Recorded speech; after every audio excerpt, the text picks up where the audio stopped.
I just wanted to take a minute. I think all of you know Special Olympics began in Chicago in 1968 at Soldier Field. We're in 172 countries around the world. It's the best export to ever come out of the city of Chicago.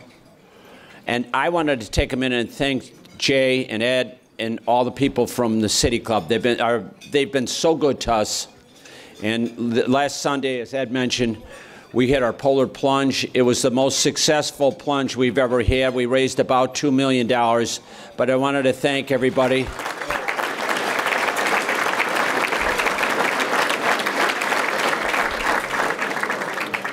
We have over 8,000 athletes in Chicago, and that money goes to support the over 50 competitions we have throughout the year. So I just want to stop by and say thanks real quick to Jay and everybody. I also wanted to mention that I'm so happy that Lori Lightfoot came out to the plunge on Sunday, and I wanted to thank her. It was too cold for her to jump in, but next year when she's mayor, she's going to come back. She doesn't know that yet, but thank you very much, Lori, and thanks, Jay. Thank you, ComEd. I just want to tell you about ComEd and Sunday. $262,000. Thank you, Fidel. Thank you, Terry and your team. Terry was in the water. Fidel had to be out of town on business. Exelon's CEO and president, Exelon, the parent company, Chris Crane, was in the water, took his first ever plunge. And the ComEd commitment to people with intellectual and physical differences is second to none, in my opinion. They also, I just mentioned this, with the ComEd Energy Force, it's an education program, an energy education program taught by children and adults with Down syndrome and physical intellectual differences. They have 28 ambassadors on that program. I think we should give them a round of applause. Thank you very much. And then to Lori Lightfoot, she didn't go in the water, but we're very, very grateful. And the reason she didn't, because when she got to what they call the chute, where the people coming out, coming in, and I don't know, there are thousands of people, she shook hands, stood there. It was cold, cold, cold. Let's give her a round of applause. Lori Lightfoot, thank you very, very much. All right, enjoy your breakfast. We'll be back to you in a couple minutes. Our guest today is a candidate for mayor of Chicago. She is an experienced manager, advocate, and reform expert. She has served as president of the Chicago Police Board. She has tried over 20 federal and state jury bench trials and has argued cases in state and federal appellate courts. She earned her undergraduate degree at the University of Michigan and her law degree at the University of Chicago. She and her spouse, Amy, live on the near northwest side with their beautiful 10-year-old daughter. Ladies and gentlemen, Lori Lightfoot. Lori? All right, have fun.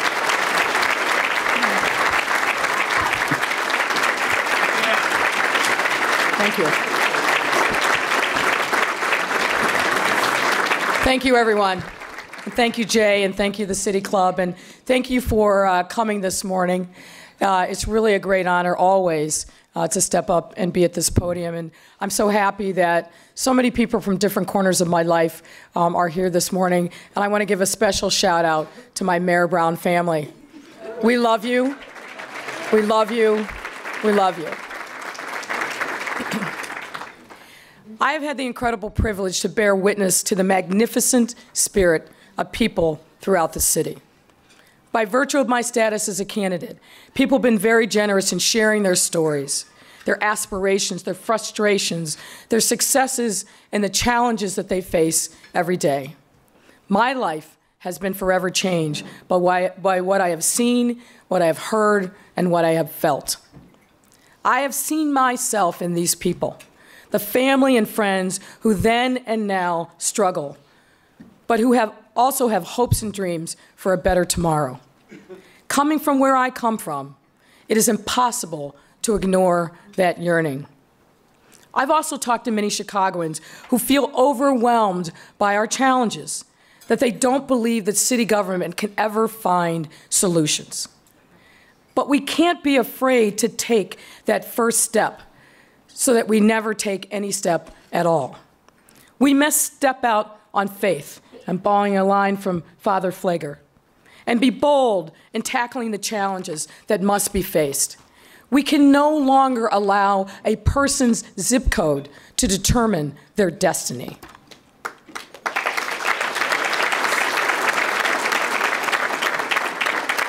Fundamentally, this is a fight about equity and social justice for all. It is as much about the parents in Little Village who worry that they'll be taken from their children, and the parents in Austin who worry that their children will be taken from them. In these times, I think a lot about the lessons that I learned from childhood, from my family, friends, and people whose kindness and generosity shaped my life.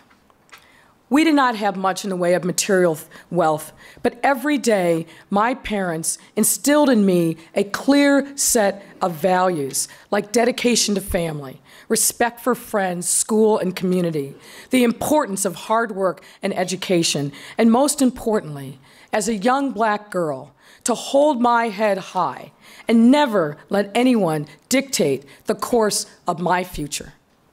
My parents grew up in a time when their race defined everything in their lives. They were born and lived in the segregated South, and individually and as a unit endured a lifetime of hardships. But like all loving parents, they still wanted more for their children and worked hard every single day to turn those aspirations into reality. Daily, they instilled in me a sense that I could do anything I wanted, and not my race, my gender, nor our financial status could hold me back. I also developed a very strong sense of why equity and inclusion are so fundamentally important, and I stand on those principles today. I have a vision of Chicago where we are united in a common sense of purpose to move our city forward for a greater tomorrow. One city, let me say that again, one city, coming together to take on our challenges, celebrate our triumphs, and where opportunity is truly available to all. To realize this vision will not be easy, and we will absolutely have to face some hard truths. But if we're committed to the change we need, where we do not leave individuals, families, or neighborhoods behind, we can move forward together toward a more prosperous tomorrow. We have to begin by examining our priorities, and specifically how and where we invest.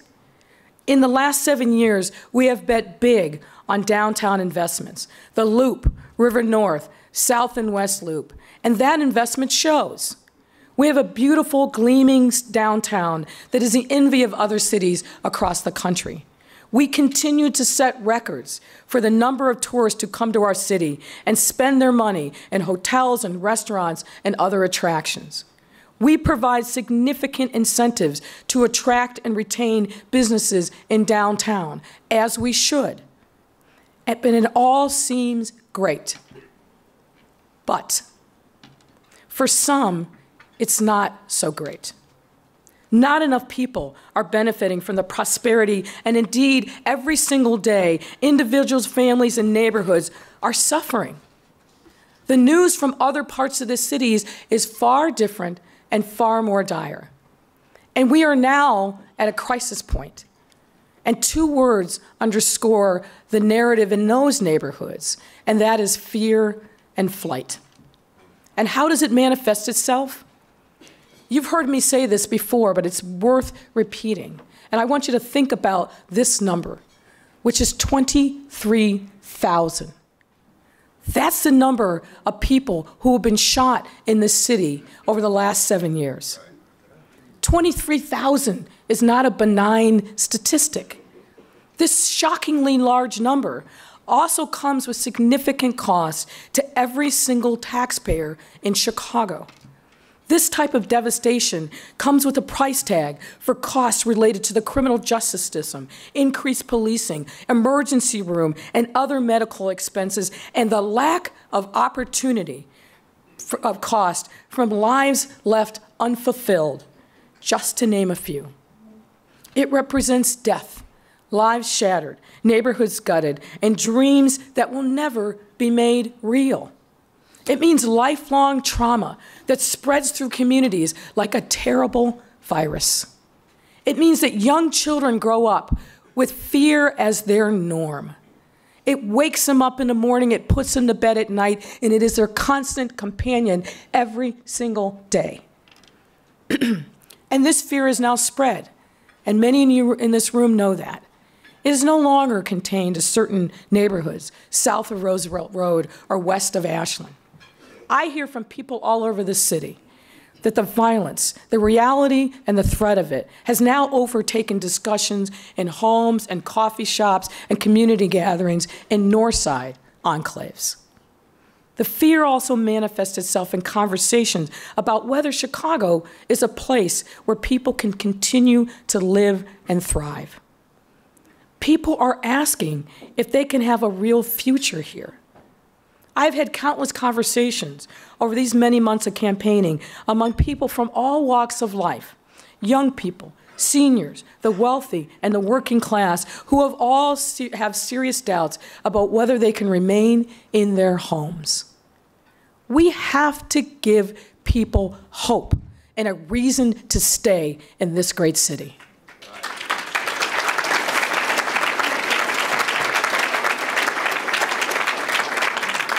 To keep making Chicago a safe and truly welcoming place for families and individuals, where businesses continue to grow and thrive, we have to do more and provide incentives to those same businesses to use their resources and philanthropy to invest in city government that is transparent, inclusive, and ready to take on the necessary challenges, and need I also say, one that is free of corruption.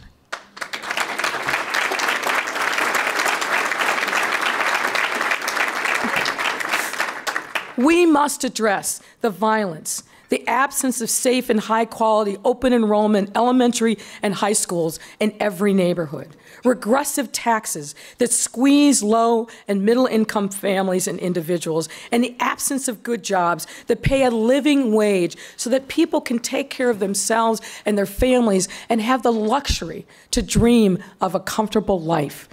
The lack of affordable housing options for individuals and families must also be a top priority. And the loss of confidence that this government, whether city, county, or state, will ever be responsive is something that we must understand and address.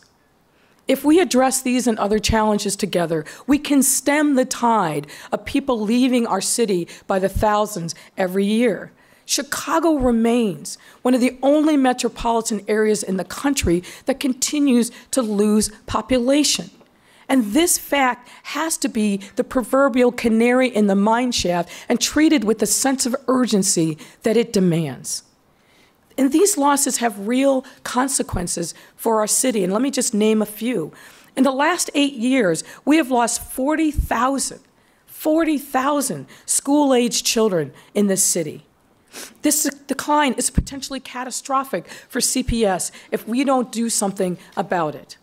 We are also losing our middle class. It is shocking how few people in this city now are middle-class families, and that affects absolutely everything that we're trying to accomplish. We have to have a middle class that feels like it has a stake in the future of Chicago because we have created the conditions for them to stay and thrive. And the hollowing out of our neighborhoods makes the situations for those who remain all the more desperate. The loss of population is also affecting our tax base at a time when we can least afford it. And there are other consequences, but I think you understand the point. So what can we do to address these array of challenges, and can they actually be solved? And if so, of course, we have to ask, at what cost? As mayor, I will continue to work with all Chicagoans to address these urgent needs. I will work with the business community to ensure that we are doing everything that we can to keep our economy vibrant and truly spread that prosperity to areas outside of the downtown. I know firsthand how to work with business leaders. As a senior equity partner at one of the largest law firms in the world, I have spent considerable time in boardrooms with CEOs and other C-suite executives who have sought my counsel to help them solve some of their toughest problems, eliminate risk, and move their businesses forward. My experience is an asset. Let me say that again.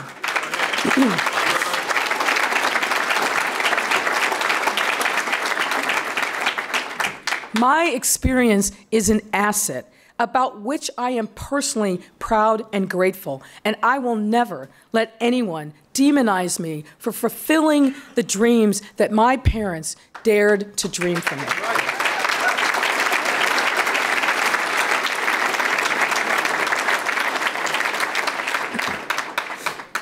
I will utilize that experience every day as mayor, and I will assemble a team who understands the importance of engaging the business community to get all of Chicago to move forward.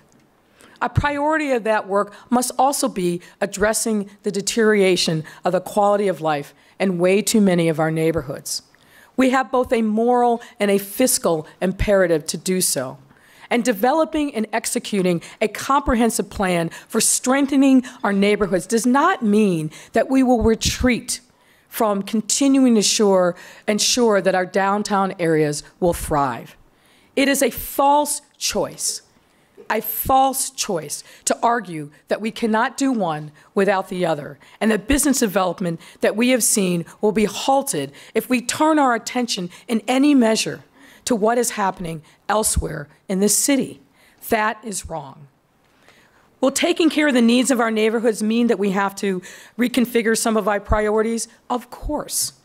But providing investments in resource-starved neighborhoods can be done without sacrificing the steady and strong vibrancy of our downtown areas. And doing so will actually strengthen, not diminish, our economy. We can and we must do both simultaneously. The future of our city depends on it.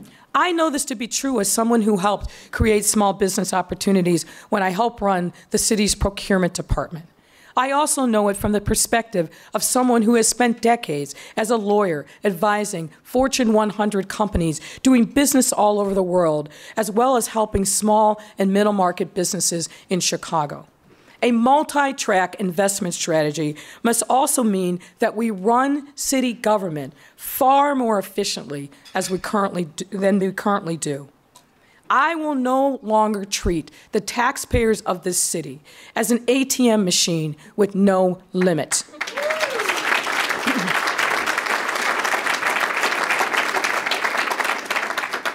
We have to do better to deliver vital city services more efficiently and provide maximum impact for each investment decision.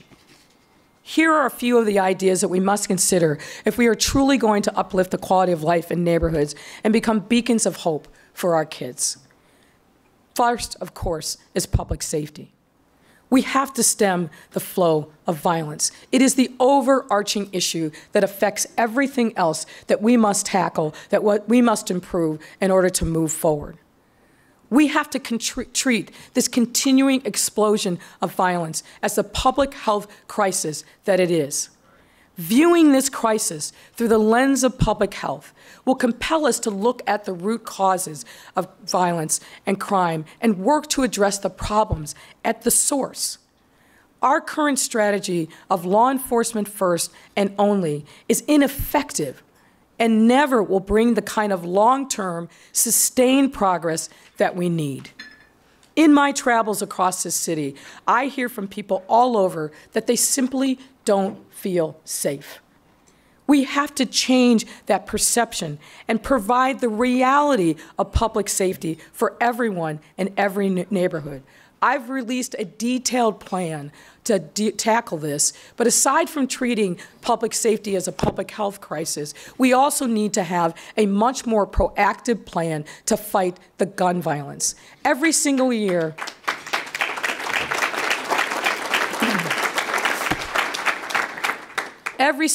the Chicago Police Department takes more crime guns off our streets than New York or LA combined. And it's not because we have a better strategy. It's because there's too many guns on our streets. They are pouring over the border from Indiana, from Wisconsin, from Michigan, and the southern states like Mississippi. I will put on my former federal prosecutor hat and challenge the U.S. Attorney's Office, not only here, but in those source states, to step up and work with the Chicago Police Department on a proactive plan to focus on the gun traffickers, the felons in possession, and the straw purchasers who are wreaking havoc on our streets.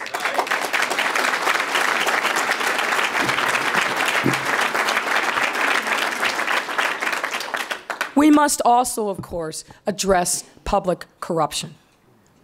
We have to tackle this.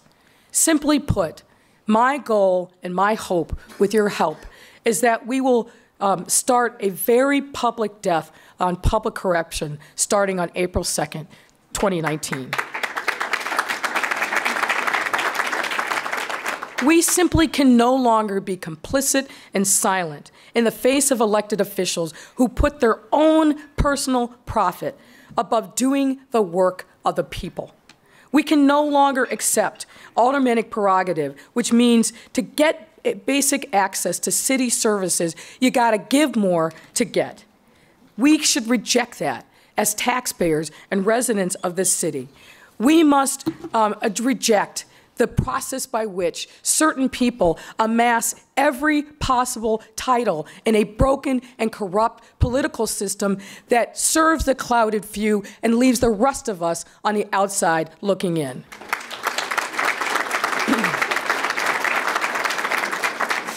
This isn't just about the names that we have heard in the news, Ed Burke and Danny Solis. It is about a whole infrastructure of corruption that denies ordinary Chicagoans a government that is responsive to their needs and accountable to the people. My friends, we must change that immediately. And just as public safety and corruption-free government must be top priorities, we must also bring focus and attention to economic development in our neighborhoods. And there are several pillars to my approach.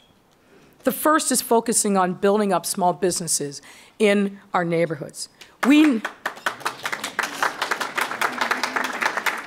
need small businesses that will hire from the neighborhoods to help build wealth and capacity where they sit.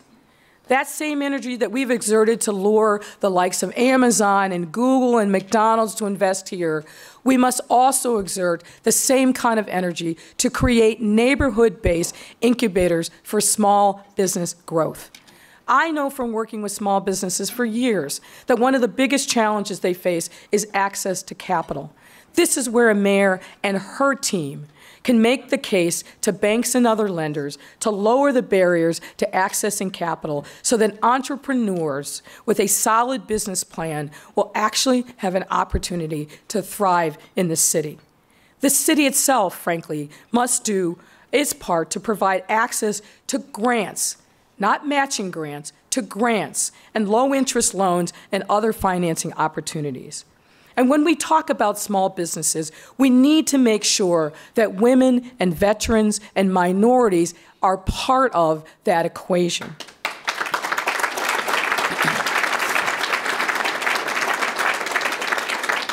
This is not just the responsibility for government, but for companies that do business with the city. It is important that our values are aligned, and those of you who are in business will understand supply chain diversity matters. We need a commitment that in every city contract for goods and services that is procured, that we are thoughtful about how we can build wealth for City of Chicago residents and businesses. We also need to incentivize other bigger businesses to partner with Chicago to invest in neighborhoods who need resources and community anchors. Many areas of the city have every kind of desert that you can imagine: food, healthcare, pharmacy, mental health services, and the list goes on and on. The only way that we can eliminate these deserts is if the business community and others join with us to make a difference that can truly mean life or death to people in these cities, these neighborhoods. Simply put, a mayor who sees these kinds of needs can make that investment happen by using the levers of government to spotlight the need and then work tirelessly to fill the voids with city and private resources, and I will do just that. Many of you in this audience also work for companies that will make philanthropic investments already, and you personally are also generous in the kinds of things that you do to really uplift the quality of life in our neighborhoods. And people ask me all the time, what can I do to help? That question underscores, to me, how engaged people are all over the city and want to be helpful in meeting unmet needs.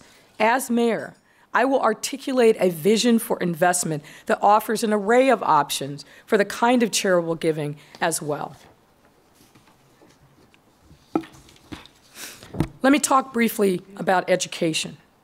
Of course, we need to continue making progress in public education from pre-K through college. One of my priorities is really providing real choice in every neighborhood.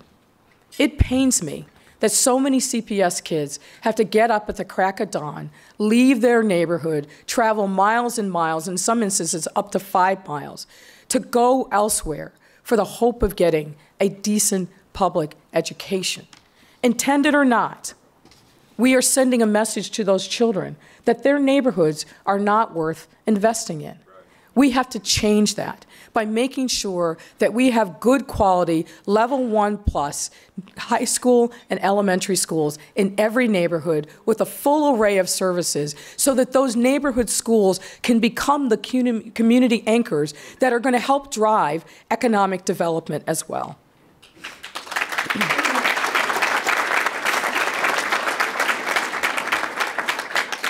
And one last topic that I want to touch upon before I wind down.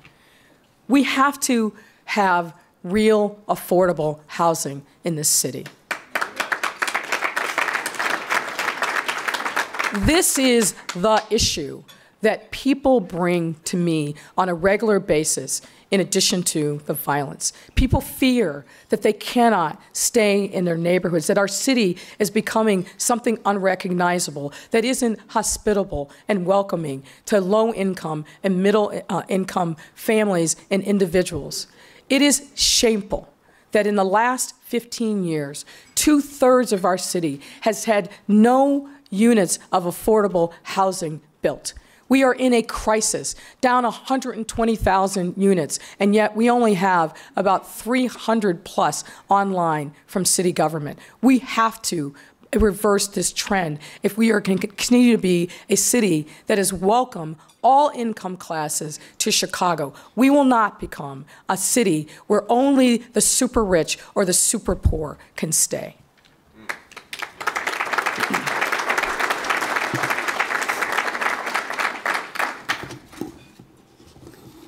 This city has given me incredible opportunities, and I want to give it back with a vision that no matter who you are, no matter where you live, the God you worship, or the person you love, we are all united in a mission to create meaningful opportunity for all.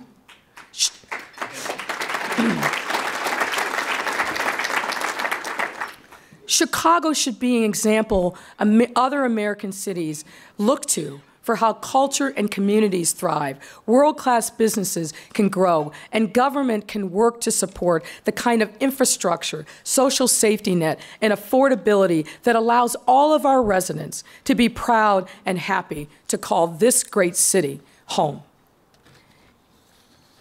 If you remember nothing else from today, please take this with you. We cannot look away when our neighbor is suffering.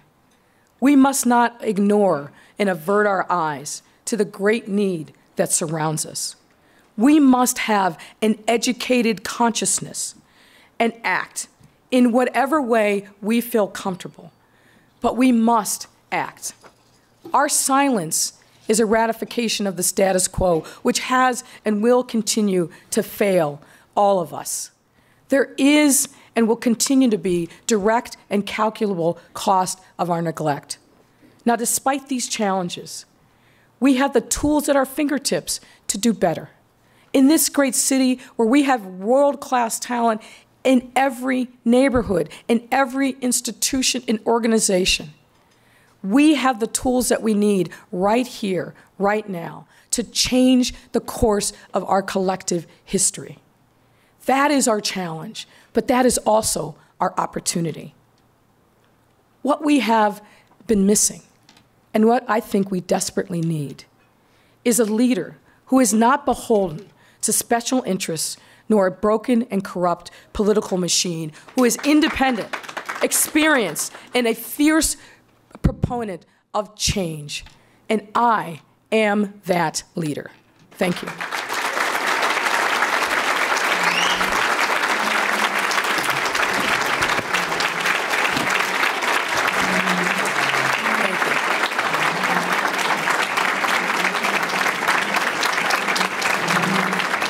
Thank you. Thank you very much, Lori Lightfoot. We have time for some questions. So if anybody has a question that they would like to address to Lori, just hold up your blue slip. I see Shelby Goodman from our staff out there. She'll be glad to come by and pick up your questions.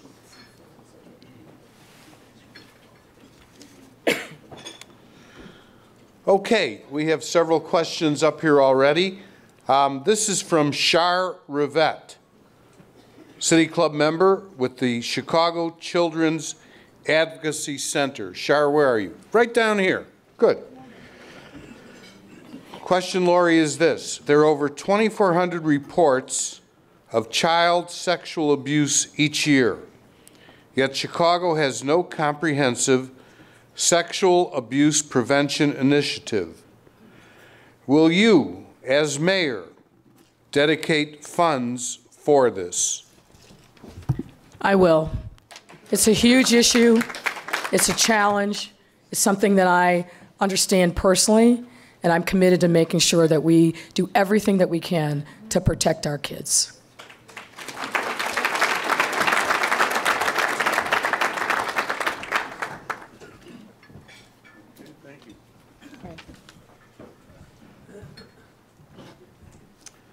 Okay, this is from Ashvin Ladd, sitting right down here, the gentleman who's follically challenged on his head. How does the role of tourism fit into your overall plans? Well, I think I spoke to that briefly in my remarks. Look, we are an amazing city. People are coming to us from all over the country.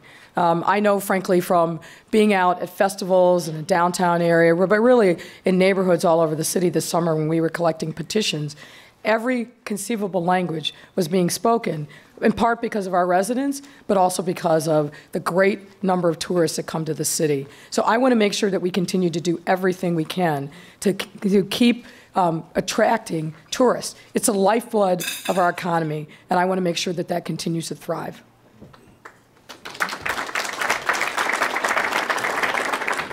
Thank you, Lori, and thank you, Ashvin. This is from Pastor Randall Blakey. Pastor, where are you? Back there. Back there in the rear off to the right. Good. His question deals with casino gambling, and he feels that it's an unwise approach to economic development. Your thoughts on casino gambling in Chicago? Sure.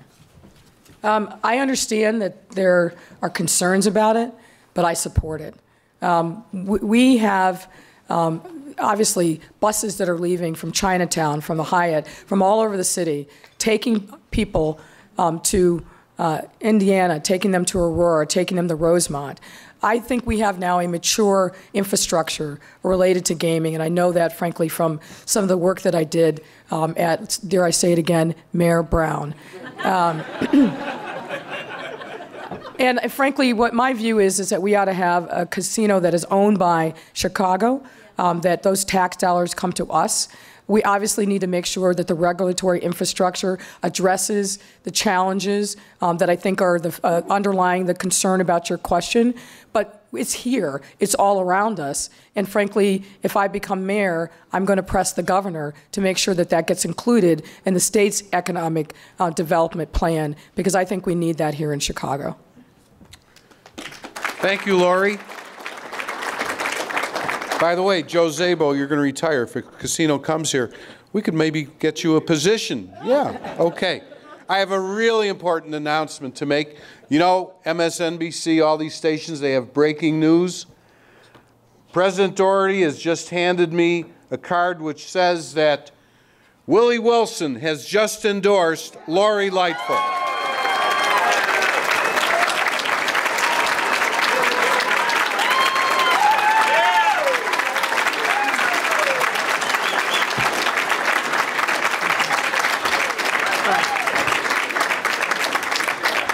We'll have a more formal announcement later. Obviously, Dr. Wilson likes to march to his own drum, but I am deeply grateful. Dr. Wilson is really an incredible man. He has an unbelievable life story. His generosity to people all over the city, particularly to the black communities that are struggling, I think warrants our support and our applause and our thanks. I am grateful that he is going to be formally announcing his endorsement of me.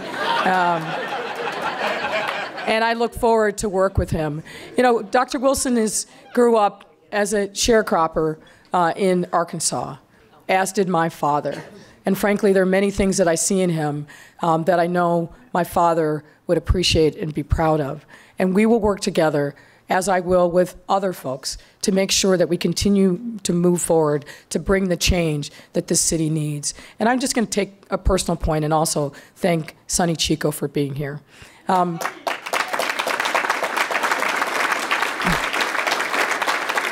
She is an incredibly gracious and remarkable person. And we started to get to know each other on the campaign trail. And frankly, there were times that she stayed in forums after Gary was gone just to listen and be present. And I'm really deeply grateful for her.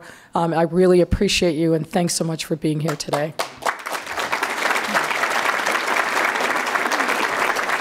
Well, thank you, Sonny, for being here. By the way, you know, the City Club was the first public affairs forum to have Dr. Willie Wilson speak here. And you just heard it here. We broke the news. Pay your $50, you could be in on some more path-breaking news. I'd also like to acknowledge Rufus Williams, strong supporter of the City Club of Chicago. Thank you very much. And now we'll get back to a couple of questions. This is from Jack Crow with Years Up. You're up. Well, that fellow's phone, you know, knocked me off my track. His question is, how would you address workforce development? Well, Jack, I'm going to come and talk to you and take some lessons. Look, this is a big challenge, and we can't revitalize our neighborhoods, grow economic development in other areas if we don't have a ready, willing, and able workforce. And I frankly think the work that you've done at Year Up, the work that's being done by Heartland Alliance and Arnie Duncan, those are models that I think that we can draw upon, but we need to scale them up because we're not reaching nearly the number of people that we can. So when I talk about having business partner with us, that is, to me, one of the most pressing priorities, is to help us in neighborhoods where, frankly, there is no history of work or very little, to help us, there are people develop the soft skills that they need to match up people who are ready to work with employers and jobs. And Jack, I think you've done a yeoman's job at Year Up, and certainly I'd be calling upon you to give us advice on how we can make that process reach far more people. I'm talking in the thousands, because that's the scale in which we need to have it. Okay, good. We have time for a few more questions. Good. This is from John West. John, are you here? Yes, right there. Right over there. You know this is going to be a softball question. He's wearing one of your buttons. I hope okay. so. Absolutely. I hope so. Next time, put it away so you can pass. Your views on an airport, south suburbs, south side. Thank you for asking me that question, John. Look, this is a conversation that, frankly, hasn't really come up in quite a long time. And I think that we have to think about those options. I know it's of great concern to, frankly, Congresswoman Robin Kelly. And I'll share with you what I've said to her, which is this. We have to think about larger economic development issues, indeed. But my concern, if I'm fortunate enough to become the mayor, is I don't want to do anything that's going to negatively impact the incredible growth that's happened at Midway Airport. So that's a conversation. If it becomes relevant at the state level, then we will have it, and I will be active and engaged in that. But obviously, I want to make sure that we're protecting the assets that we've invested in Midway. Okay, thank you. Thank you. This is from City Club member Paul Schneeweiss. Got your name correct. He's affiliated with Ingenuity. Paul, where are you? He's right here. Right down here, good. We have seen great growth in our public schools, but equitable access to programs such as the arts and more is a challenge. How will you work to ensure kids in all schools have equal access to resources? Thank you for that question, and thank you, frankly, for the work that Ingenuity has been doing to really support our public schools.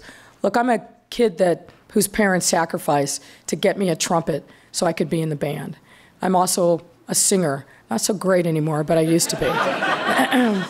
But in announcing our arts policy a few weeks back, that I was honored to have an array of different artists from this city stand with me. One of the things that we talked about is the absolute need to bring arts in all forms back into our public schools. We specifically propose an artist in residency possibility so that we have working artists who essentially will have a free studio for a year, supplied with grant money, to be active and present and really unlock the imagination of kids in our elementary schools and high schools. School has to be something that is fun and enriching and nurturing. We can't just strip away all of the things that make it an interesting and fun school day. So I'm very focused on that as part of the plan to uplift the quality of life of our neighborhood schools. So thanks for your question. Thank you, Paul. Thank you, Lori. Speaking of schools and education, your views on a appointed or elected school board? Well, I've been very clear that I favor a fully elected school board.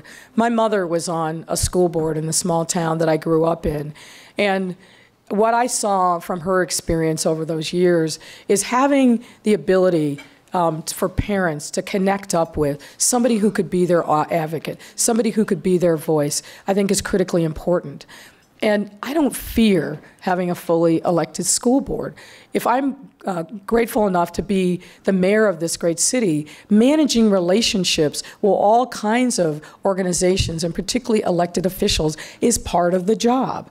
I want to make sure, of course, that we have, if we have an elected school board, that it is populated by parents, people who have been through the LSC process, people who are current parents. That's the kind of school board that I envision. And of course, the devil's in the details about who gets there, how they get there, how long they stay, what is the level of expertise. But I think these are things that we can work through. And let's acknowledge why this is a topic of conversation. people feel like they haven't been heard. They feel like there's been great injury to the way in which decisions have been made as to how resources are allocated, how, frankly, the sex abuse scandal was handled, and how, of course, decisions about what schools stay open or close have been handled. That is at the root of these challenges. So frankly, one of, I think, the biggest important things that I can do if I'm fortunate enough to become mayor is go out into those communities that have been harmed by the work that has been done over these last 7 years and say to them, as I've said to the NTA parents, I hear you, and you will be welcome at our table. Thank you, thank you. I have 3 last questions here. This is from Nellie Vasquez Rowland. Nellie, where are you? Right here. Right there, City Club member, great. Her question deals with the heroin opioid epidemic, root causes to homeless epidemic. How will you address providing adequate resources to providers in the city to help people get back on their feet? Well, I think in both of these areas, frankly, our lack of engagement and involvement in resources, and frankly, just talking about it really has hurt and harmed people. And frankly, in my travels and seeing the burgeoning homeless population, whether it's the tent city that's popped up near Roosevelt Road or other areas of the city, as a person of faith, I feel like that's a sin. And I believe that we have to do better. What I have proposed is a progressive tax in the real estate transfer tax to give relief to homeowners at the lower end of the housing scale for $500,000 or less, but use what we believe will be $60 to $80 million every single year to tackle homelessness and the root causes of homelessness, a lot of which, of course, is addiction issues and mental health issues. So I think we have to step up and lead in this issue. I meant when I said that we can't continue to turn a blind eye when our neighbor is in need. And those people that are out on the street and suffering, they deserve our respect and they deserve our help.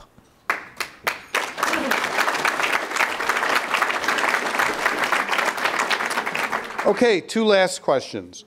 This is from Perry Ermer, who's the director of the DuSable Museum of African American History. Perry, where are you? She's right there.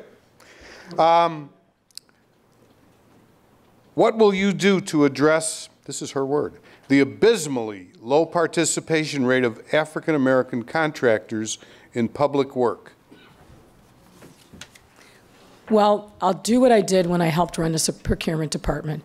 I'm going to change that. I'm going to fix it. I know exactly what to do, and I'm going to make sure that we hold people accountable. There's no trick in the book that I don't know about. And I know how to fix it. And we need to make sure that we have legitimate contractors in the system, not shams and frauds. We need to make sure, frankly, that people are not selling their status to the highest bidder. And we need to make sure that if minority, women, veterans, businesses are on these contracts, that they actually get paid in a timely fashion.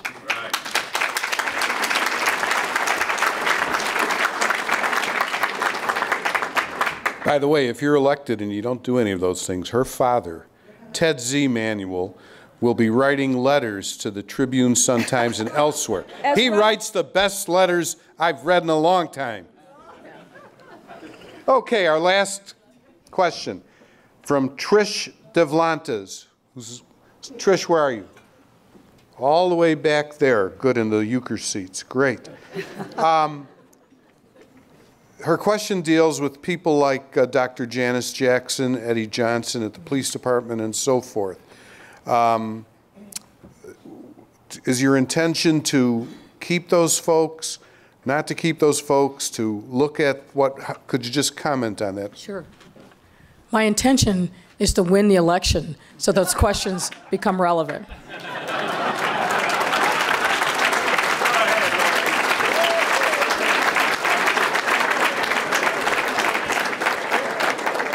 We just have 2 orders of business, but number 1, let's give a big round of applause to mayoral candidate Lori Lightfoot.